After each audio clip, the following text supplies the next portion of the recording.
Hello friends, welcome to Kavitha சமையலறை. இன்றைக்கி நம்ம பார்க்க போகிற ஸ்பெஷல் ரெசிபி நல்ல சத்தான சுவையான ஆட்டுக்கால் சூப்பு. இது ஒரு ஆரோக்கியமான பாரம்பரியமான ரெசிபி. ஆட்டுக்கால் சூப்போட நன்மைகள் மோஸ்ட்லி எல்லாருக்குமே தெரிஞ்சிருக்குங்க. அதாவது நம்மளுடைய எலும்பு நல்லா வலுவாக்குறதுக்கு இந்த ஆட்டுக்காலில் ரொம்ப நிறைய சத்துக்கள் இருக்குது. கால்சியம் டெஃபிஷியன்சி வராது ஆட்டுக்காலெல்லாம் நம்ம அடிக்கடி சமைச்சு சாப்பிடும்போது. அதே மாதிரி நம்ம தோல், நம்ம ஸ்கின் ஹெல்தி அண்ட் க்ளோயிங்காக சுருக்கங்களெல்லாம் ஏற்படாமல் இருக்கிறக்கும் இந்த ஆட்டுக்காலில் நிறைய மருத்துவ குணங்கள் இருக்குங்க. இப்படி சூப்பாக சமைச்சு சாப்பிட்றது ரொம்ப ரொம்ப நல்லது. அதுவும் நல்ல பக்குவமாக கரெக்டாக அந்த ஸ்பைசஸ் எல்லாம் சேர்த்து இந்த ஆட்டுக்கால் சூப்பு செய்யும்போது டேஸ்ட்டும் ரொம்ப ரொம்ப நல்லா இருக்குங்க. இங்கே நான் உங்களோட ஷேர் பண்ணுறது ரொம்ப சிம்பிளான ஒரு அத்தன்டிக் ரெசிபி. நம்ம ஈஸியாக செஞ்சிடலாம். வாங்க ரெசிபி எப்படின்னு பார்க்கலாம். இங்கே ஒரு ஆட்டுடைய கால் வாங்கி நல்லா சுத்தப்படுத்தி எடுத்து வச்சுருக்கிறேன். கடையிலேயே நெருப்பில் வாட்டி எடுத்து தருவாங்க. அந்த முடியெல்லாம் கருகிற மாதிரி நெருப்பில் வாட்டி தான் நம்மளுக்கு க்ளீன் பண்ணி தருவாங்க. அது வீட்டுக்கு வாங்கிட்டு அந்த மேலே இருக்கிற அந்த கருப்பான பகுதியெல்லாம் நல்லா சுரண்டி எடுத்துட்டு நல்லா மஞ்சள் தேய்ச்சி நல்லா ஒரு 3-4 வாட்டி கழுவி எடுத்து வச்சாச்சுங்க. ஸோ இங்கே ஆட்டுக்கால் கழுவி ரெடியாக இருக்குது. இந்த ஆட்டுக்கால், இந்த போன் உள்ளே இருக்கிற இந்த பகுதி தாங்க இங்கே இம்பார்ட்டண்ட்டு. இது நல்லா அந்த ஸ்பைசஸோடு சேர்த்து சூப் மாதிரி நல்லா வேக வைக்கும் போது உள்ளே இருக்கிறதெல்லாம் நல்லா கரைஞ்சி அந்த சூப்போடு கலந்து நிற்கும். அந்த எசன்ஸ் எல்லாம் இறங்கி அதுக்கு நம்ம சாப்பிடும்போது தான் ரொம்ப நல்லது. ஸோ இதை பக்குவமாக சமைக்கிறது தான் இங்கே முக்கியம். பட் ரொம்ப ரொம்ப சிம்பிளான ரெசிபி. இது டக்குன்னு செஞ்சிடலாம். இப்போ இங்கே ஒரு மிக்ஸி ஜாரில் 1 டேபிள் ஸ்பூன் அளவுக்கு பெப்பர், குறுமிளகு சேர்த்துக்கிறேன். அடுத்ததாக 1 டேபிள் ஸ்பூன் சீரகம், கூடவே 1/2 டேபிள் ஸ்பூன் அளவுக்கு வர கொத்தமல்லி. இது ரொம்ப நல்ல ஃப்ளேவர் கொடுக்கும், வயிற்றுக்கு ரொம்ப நல்லது கொத்தமல்லியும் சேர்க்கிறது. கூடவே ஒரு 6-7 பல் பூண்டு. அடுத்ததாக ஒரு 1/2 இன்ச்சு சைஸு இஞ்சியை நல்லா சுத்தப்படுத்தி சேர்த்தாச்சு. கூடவே ஒரு 8 to 10 சின்ன வெங்காயம். இதெல்லாம் சேர்த்து நல்லா இப்படி கொஞ்சம் பருப்பருன்னு அரைச்சிக்கணும். அதாவது ரொம்ப ஃபைன் பேஸ்ட் ஆக்க வேண்டாங்க, ஓரளவுக்கு இந்த மாதிரி பருப்பருன்னு. ரசத்துக்கு அரைப்போம் இல்லையா, அந்த பக்குவத்தில் அரைச்சிக்கோங்க.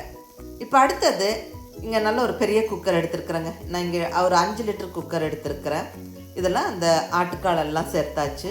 கூடவே ஒரு 1/4 டீஸ்பூன் மஞ்சள் பொடியை சேர்த்து விட்டுட்டு அடுத்ததாக அரைச்சி ரெடியாக வச்சுருக்கிற அந்த மசாலாவை சேர்த்துருவோம். கம்ப்ளீட்டாக அரைச்ச மசாலாவை சேர்த்தாச்சுங்க. இது கூட ஒரு கொத்து கருவேப்பிலையை கிள்ளி போட்டுருவோம். அடுத்தது நல்ல பொடியாக நறுக்கின கொத்தமல்லி எல்லாம் ஒரு கைப்பிடி போட்டுருவோம். ரொம்ப நல்ல வாசனையாகவும் டேஸ்ட்டாகவும் இருக்கும். இப்போ நம்ம சூப்புக்கு தேவையான அளவு உப்பு சேர்த்துடலாங்க. நான் இங்கே கல் உப்பு சேர்த்துக்கிறேன். ஹிமாலயன் பிங்க் சால்ட் கல் உப்பு தேவையான அளவு சேர்த்தாச்சு. இப்போ நம்ம இந்த சூப்புக்கு தண்ணி சேர்த்துக்கலாம். நான் இங்கே ஒரு 1.5 லிட்டர் அளவுக்கு தண்ணி சேர்த்துக்கிறேங்க. அவ்வளோதாங்க, எல்லாமே சேர்த்தாச்சு. இனி ஒரு வாட்டி நல்லா கலந்து விட்டுருவோம். இங்கே ஒரு விஷயத்தை கவனிச்சுக்கோங்க. நான் இங்கே ஒரு 1.5 லிட்டர் தண்ணி சேர்த்து தான் இந்த சூப்பு வைக்கிறேன். பட் 5 லிட்டர் குக்கர், பெரிய குக்கர் எடுத்துருக்கிறேன். இது எதுக்காகனா விசில் வரும்போது தெரிச்சு வராது. அதுக்கு வேண்டி கொஞ்சம் பெரிய குக்கராக எடுத்துக்கிட்டால் பெஸ்ட்டாக இருக்கும். இப்போ இங்கே குக்கர் ஸ்டவ்வில் வச்சாச்சுங்க. நல்லா டைட்டாக க்ளோஸ் பண்ணி வெயிட்டு போட்டு விட்டு ஒரு 10 விசில் விட்டு இந்த ஆட்டுக்கால் சூப்பை நம்ம வேக வைப்போம். அப்போ தான் நல்லா அந்த ஆட்டுக்கால் வெந்து அந்த சூப்போட கலந்து நிற்கும். ஸோ இருக்கட்டுங்க. நல்ல ஒரு 10 விசில் அந்த ஸ்டீம் ப்ரெஷர்லாம் போனதுக்கப்புறம் இப்போ நம்ம குக்கரை ஓப்பன் பண்ணுறோம். அவ்வளோதாங்க, நல்லா கமகமன்னு வாசனையோட அருமையான சத்தான ஆட்டுக்கால் சூப்பு ஜம்முன்னு ரெடி ஆயிருச்சு. பாருங்க, அந்த எண்ணெய் முதக்கிற மாதிரி இருக்குது. நம்ம இதில் எந்த எண்ணெயோ தாளிப்போ எதுவுமே சேர்க்கல. அந்த ஆட்டுக்காலில் இருக்க எசன்ஸ் அது அப்படியே இறங்கி அந்த கொழுப்பெல்லாம் கரைஞ்சு சூப்பு நல்ல சுட சுட ரெடியாக இருக்குங்க. அவ்வளோ சத்தான சூப் இது. மிஸ் பண்ணாமல் நீங்கள் நான்வெஜிடேரியனாக இருந்தால் இந்த ஆட்டுக்கால் சூப்பெல்லாம் அடிக்கடி செஞ்சு சாப்பிடுங்க. கால்சியம் டெஃபிஷியன்சி இருக்காது. நம்மளுடைய ஸ்கின்னோட ஹெல்த்தும் ரொம்ப நல்லா இருக்குங்க.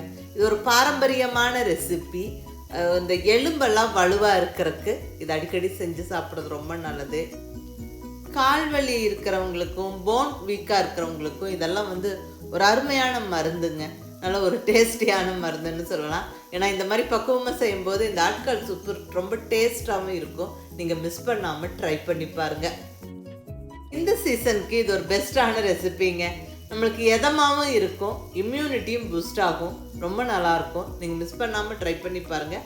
ரொம்ப ஒரு சிம்பிளான ரெசிபி தான். செஞ்சு பார்த்துட்டு எப்படி இருந்ததுன்னு உங்கள் ஃபீட்பேக் சொல்லுங்கள். பிடிச்சிருந்தா லைக் பண்ணி, ஷேர் பண்ணி, கமெண்ட் பண்ணுங்கள். கவிதா சமையலறை சப்ஸ்கிரைப் பண்ணி என்னுடைய மற்ற ரெசிபிஸும் வீடியோஸும் பாருங்கள். தேங்க்யூ.